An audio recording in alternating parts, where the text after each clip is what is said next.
in terms of our discussion, we have now gotten into a point where Zimbabwe has achieved its independence in the 1980s. You must recall, and I must emphasize that because we are speaking about the role of President Kaunda and the centrality of Zambia in the struggle for the liberation in Southern Africa, I have already pointed out that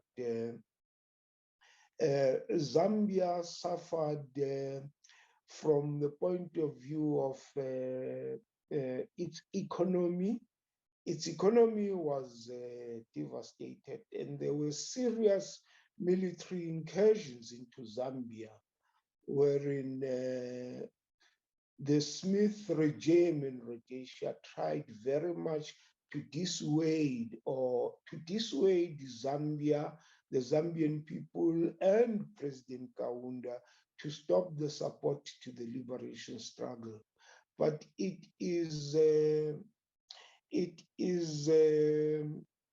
that resilience and determination and commitment of the Zambian people under the leadership of President Kaunda that they never at any given time relented or actually withdrew their support for the liberation movements.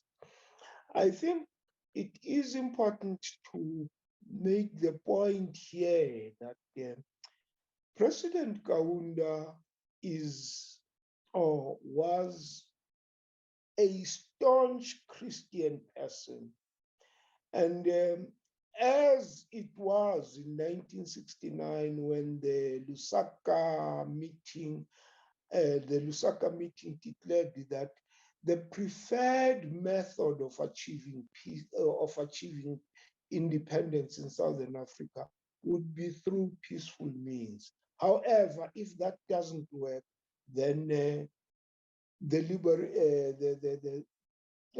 Zambia and the other countries have got no option but to give the liberation forces all the support that they require.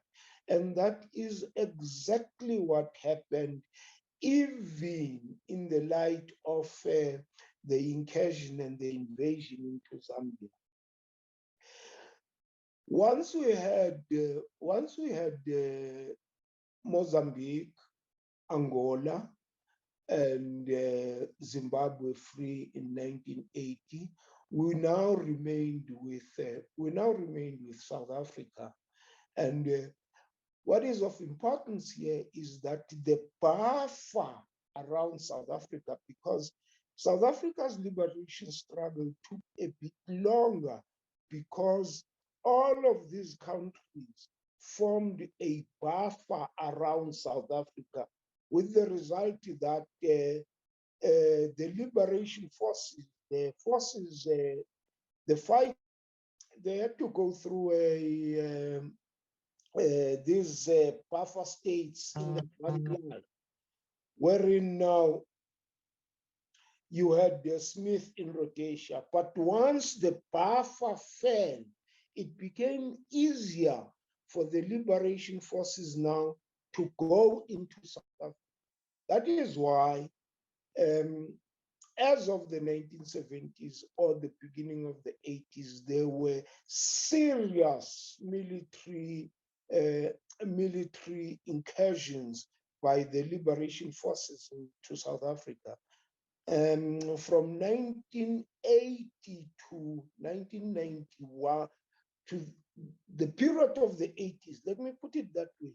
The period of the 80s saw about, I think, if my memory serves me well, saw about 91 incursions by MK into South Africa. The most spectacular one that we can mention here without going into detail about the others is the Sasol, the attack on Sasol, which led to the devastation of the Sasolburg refinery, and South Africa went up in flames.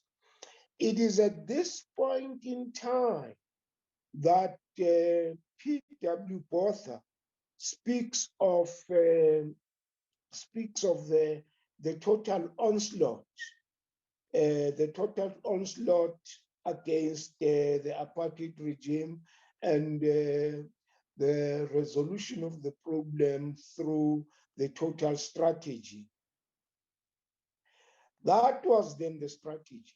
So if you look at the period of struggle and the intensification of the struggle in South Africa, starting from around 1984, it became necessary for the apartheid regime to reformulate its own strategies to try and keep itself in power. I think it was in 1986 that the apartheid regime instituted a state of emergency in the country and seriously implemented what they referred to as the total strategy. Now, in order for them to stay in power, it is important what resources were mobilized by the apartheid regime. I think the annual military budget of the apartheid regime in South Africa at the time was 21%. And 21% was 5% of the GDP of the country. The South African Defence Force had about 17,000 members of the South African Defence Force, and I think 255,000 people were under arms. That is the civilian force, which could be called in at any given time in defense of the system of apartheid, which was called, which, as we all know, was called a crime against humanity by the United Nations. But all of that did not help. The struggle intensified. We were again supported by the Zambian people and by the Zambian people under the leadership of President Kaunda. In 1986, I think it was around April, yes. Around April, South Africa launched an air force attack against Gaborone, Harare, and Lusaka. All of these attacks by the South African Defence Force, Air Force, happened simultaneously at the same time. And one of the targets that they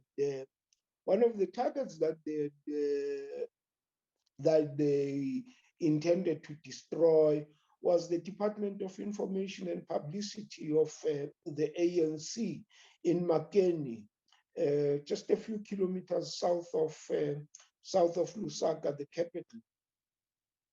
I can speak very authoritatively on this because when that attack by the South African Air Force happened, I was in Lusaka and I was in Makeni on that day.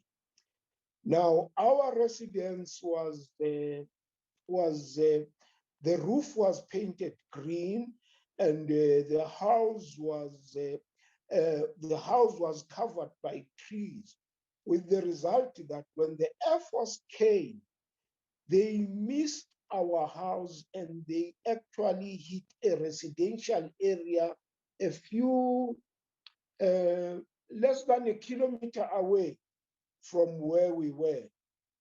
And at that time, the South African radio RSA, in fact, we were listening to it when they actually reported that they have destroyed the Department of Information of the ANC, and that they have killed. These people were actually saying that they have killed us when we were there listening to their radio program broadcasting that they have killed us. The only thing that they did was to hit that residential area, but fortunately, there weren't any casualties. And then what happened is that as they were now flying back, they hit a Namibian refugee camp. That is where you had a lot of people being injured. I'm not sure if there were any deaths there, but that was just one experience that one can actually talk to insofar as the question of Zambia is concerned. But from our point of view, we realized that we have now come to a point which we define as a revolutionary situation. When we talk of a revolutionary situation, we're talking about a situation where the oppressors or the oppressive regime can no longer rule in the same old way, and the people refuse to be governed in the same old way. That is what we refer to as the revolutionary situation. And it was at that point, that the ANC came up with the policy position of making South Africa ungovernable and apartheid unworkable. It is important to note that when this attack happened in 1986, the Eminent Persons Group, which was led by Nigerian former President Olusegun Obasanjo, was in South Africa at the time. They had come to Zambia and they were in South Africa. They met with Nelson Mandela in prison. And this was part of the exploration of whether there are possibilities of having a peaceful resolution to the problem of South Africa. By the way, I have forgotten to mention that by this time, we're still in 1986. No, I'm running ahead of myself. When the attacks happened in 1986, the Eminent Persons Group came back and came to the conclusion that the apartheid regime is not as yet ready to engage in a peaceful resolution of the problem of South Africa. And they actually left South Africa and went back and they reported. At about the same time, there was a move. By the way, President Kaunda met with Ronald Reagan, and one of the issues that they actually came and discussed and agreed upon was that there should be a peaceful resolution of the South African problem. This was also reiterated in the meeting of President Reagan together with Gorbachev at the meeting in Reykjavik, also in 1986. It was agreed that there must be a peaceful resolution. So you will realize that as of the period of 1986 going forward, there were quite a number of meetings that took place. I think in 1987, there was a meeting that took place in Senegal. between, I think, academics with the ANC. And there were also a number of other meetings to explore ways and means of resolving the South African problem. But the apartheid regime was still very much intransigent. You will recall that one of the decisive military victories scored against the apartheid regime was in Pito-Kwaneva. It is there that the apartheid regime realized that, or at least they were convinced that the solution of the problem in South Africa cannot be resolved militarily, because if that was to happen, we were ready by that time that we would, as Umkhonto weSizwe and as the ANC, that we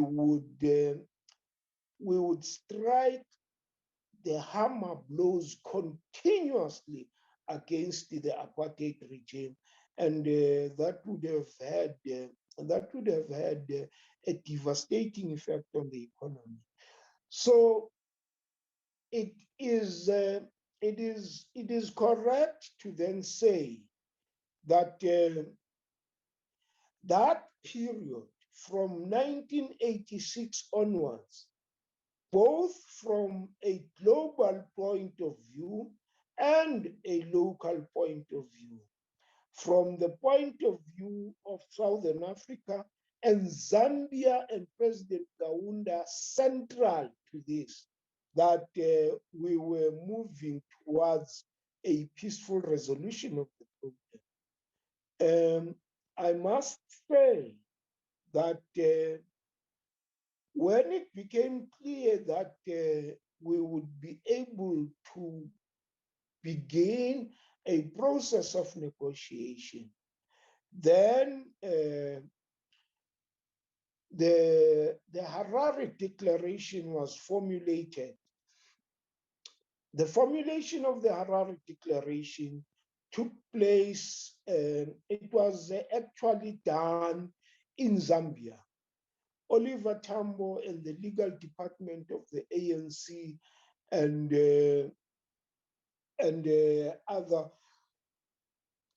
other supporters of the liberation movement, including President Kaunda, participated and contributed towards the formulation of the Harare Declaration.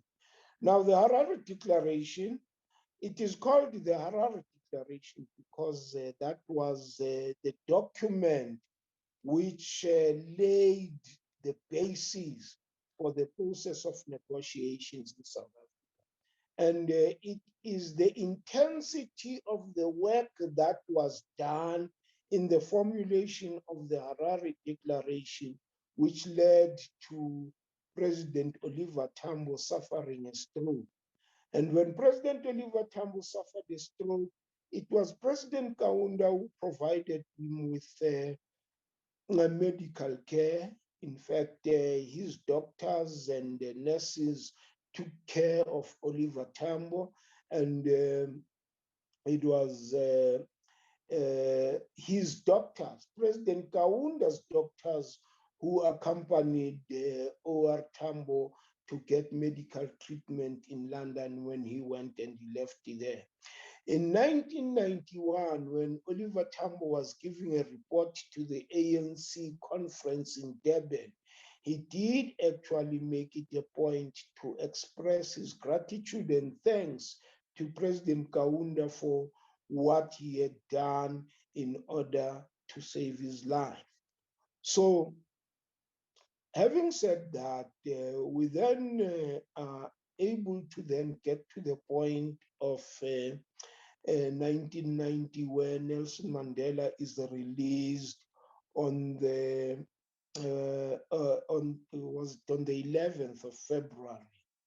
On the 11th of February, but again, just as a demonstration of the support and the importance of Zambia. The first country or the first capital that Nelson Mandela visited when he was released, that is on the 27th of February, 16 days after he was released, he went straight to Lusaka. He went to Zambia, and there he was met by President Kaunda, by President Robert Mugabe, by Ket Masire, by Mueri Museveni, and a number of other Southern African leaders.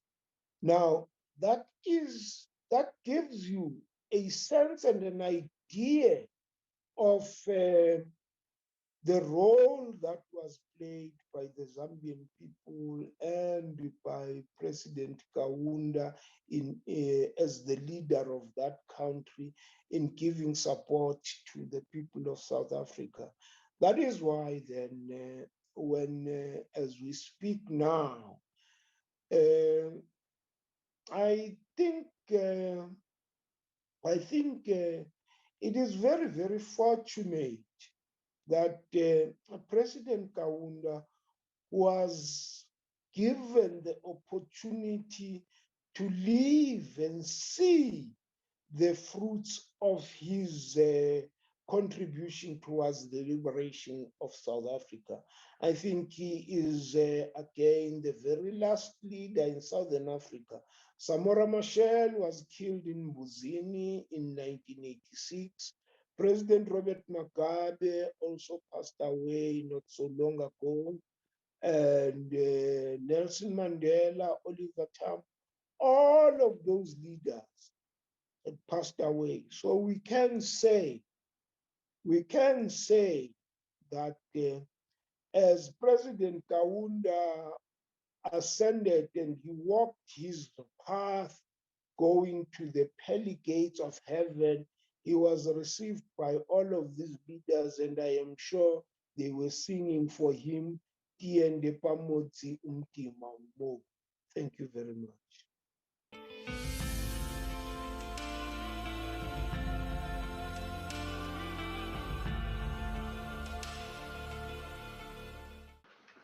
Thank you very much, Babu Ntenteni.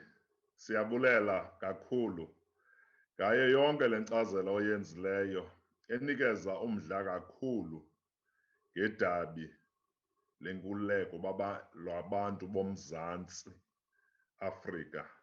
Hayi thina kuphela ezabemi boMzantsi Afrika, kodwa uMzantsi Afrika ngokubanzi uqala ngeZimbabwe uyoqabela eNamibia ngenkululeko yabo. Ubawo uNtenteni says ayingomntu mkhulu kuphela, it's a baobab tree that has fallen, a tree that we all know that is a huge tree that signifies the mightiness of our region. Secondly, Ubawo KK was the host of liberation organizations. 5 years, just 5 years after their liberation, he was ready to liberate the neighboring countries and did that within a short space of time. He mentions the East Africa conference that took place in 1969. I'm told that there was also a conference of one of our liberation organization, the ANC, in the same year. That also was held. So he was a stimulant. He was also a very, very good vehicle for the liberation, and he took that on himself. He mentions that OKK was a staunch believer. He believed in peace, but if it meant to go into the armed struggle, that was also another option. That is the person that he was telling us about. And he was he made sure that when OR experienced challenges in exile, he took care of him because the struggle was still continuing. Accounts of himself involved in a attack by by the SANDF Air Force when they attacked and uh, uh, uh, uh, lives were lost and property was damaged. He also shares that as much as the attack was on South Africa, people of Zambia suffered like we did. Would like to thank him for this account and thank him for once again availing himself to come and share with us. Today we experienced quite a number of technical glitches, but you hang on and you helped us because this is not about anything else but the struggle of abantu bethu boMzantsi Afrika. Siyabulela singamaqhawe ethu, siyabulela singabantu beMpuma Kapa. Sithe Nkosi kakhulu ngale nxaxheba. Ungadinwa sithi nangamso. Enkosi kakhulu. Ndinguyongamela wakwaManene egameni lamaqhawe ndiyababulela ababukeli nabaxhasi bale nkqubo. Thank you very much even to those people behind the scenes. Let us all remember to sanitize, keep the distance, as well as wash our hands. It is important that we take care of our elderly in this time and our people because this pandemic knows no person, it attacks across. Enkosi kakhulu and good night.